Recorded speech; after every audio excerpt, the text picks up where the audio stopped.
Welcome back to Weekends with Alex Witt. The mission to rescue hostage Luke Summers was carried out by Navy SEALs operating in the dead of night in hostile territory. Unfortunately, that mission failed to save the American. Summers and South African Pierre Corky were shot and killed by al-Qaeda militants. Let's bring in retired Navy SEAL John McGuire. John, welcome back to the broadcast. And I want to ask you about the perception of this timeline of the mission that we've gotten from NBC Pentagon correspondent Jim Miklaszewski. Let's listen to that. In the dark of night, dozens of Navy SEALs landed 2 miles from their target in central Yemen. With U.S. fighter bombers and armed drones circling in the skies above, the American commandos soon reached an isolated cluster of buildings. U.S. military officials say as the SEALs closed in on the building where Summers was held, the gun battle broke out.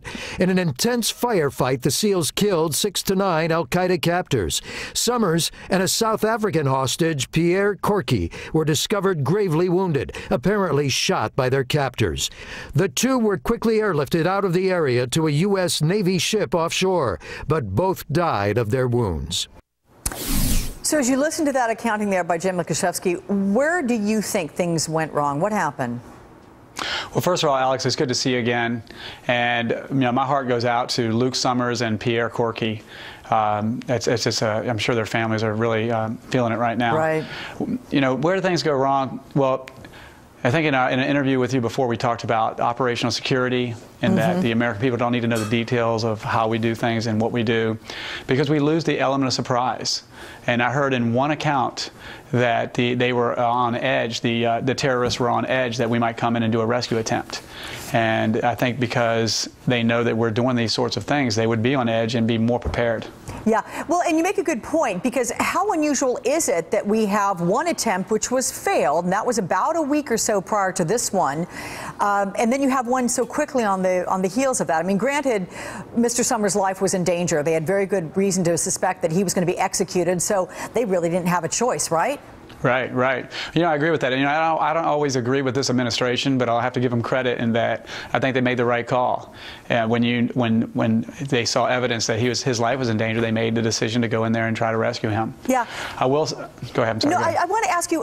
We heard that the choppers that carried the Navy SEALs landed a couple of miles away. Now, granted, in a place that's somewhat remote, where Mr. Summers and Pierre Corky were being held, they would have heard the coming in potentially. So you do have to land somewhat ways away, but I'm thinking in the dead of night, crossing rugged terrain, that in itself poses problems, doesn't it?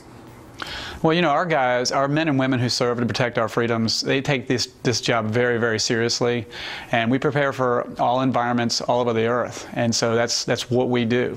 So certainly a challenge, but that's what we do.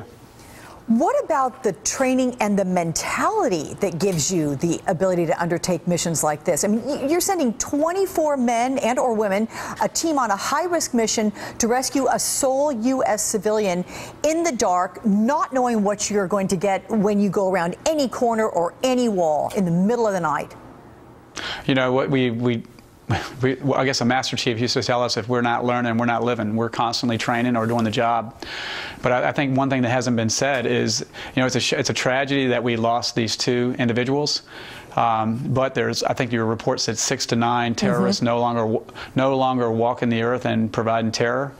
So in that way, it's a success. And I think if I had a choice of having my head chopped off or die during a rescue attempt, I think I'd rather die during a rescue attempt. Yeah.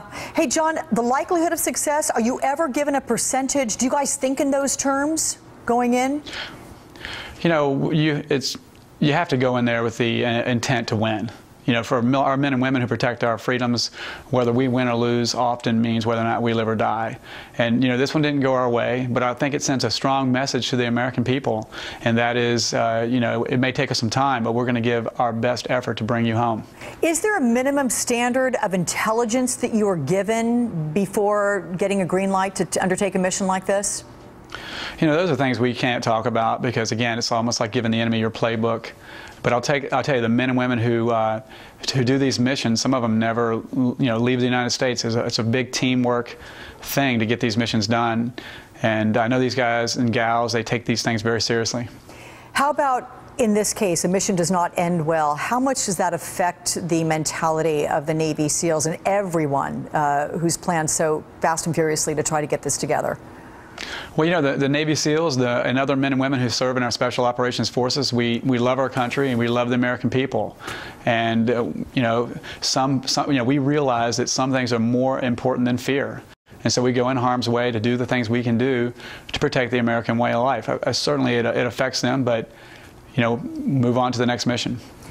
Okay, retired Navy SEAL John McGuire, I want to thank you very much. You're one of the best guys I know who's able to give a great interview despite not being able to give us some of the information that you know we would like to get, and I appreciate that. We'll see you again. Hey, one thing. Yeah. Today is Pearl Harbor. Sure is. To remember, we should never forget, and it's another great opportunity to remember the men and women who ensure that we have the freedom of speech and everything else we have in this great country. Right. Okay, John, thank you so much. A very good reminder, and our thoughts with those who are gathering in Honolulu a bit later today as well. I think the 73rd anniversary of Pearl Harbor. Thanks, John. Well, as protests continue in cities throughout the country.